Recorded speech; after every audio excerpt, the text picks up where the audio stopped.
Just 8 miles south on Highway 2 in Moose Jaw is the Sukanen Ship Museum. With the headline attraction, the Sukanen ship, on display, there are many more things for people to look at other than the ship at this museum.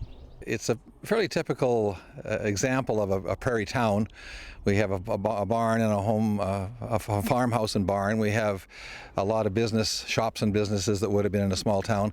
But we also have the Diefenbaker homestead. The original Diefenbaker buildings where John Diefenbaker grew up are here now. And of course the Sukanen ship, which came here in 1977. The museum originally wasn't supposed to be built as a prairie town, but was meant to be a place to store old antique cars.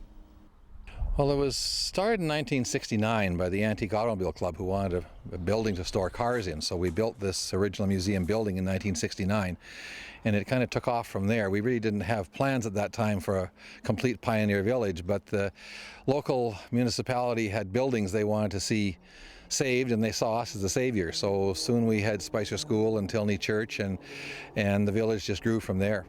The Sukanen ship is just one of the main highlights that draw people in to visit all across Saskatchewan.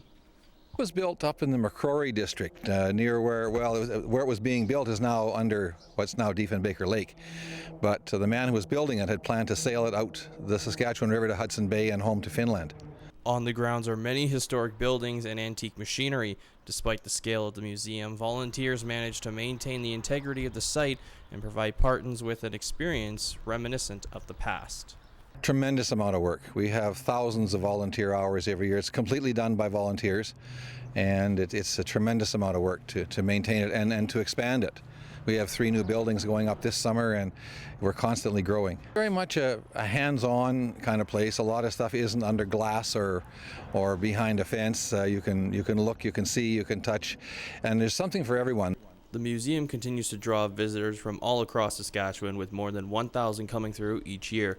Located along Highway 2 in Moose Jaw, it can't be missed. For Big Summer near Moose Jaw, I'm Connor Chan.